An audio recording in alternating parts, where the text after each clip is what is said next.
Install Java Eclipse in 1 minute.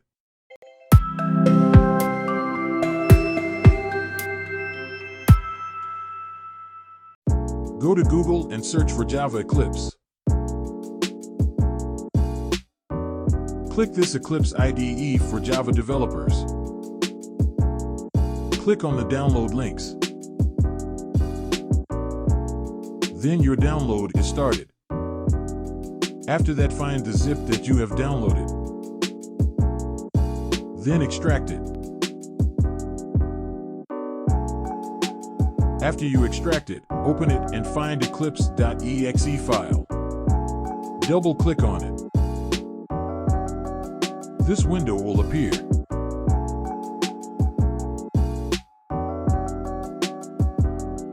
And that's all for this tutorial.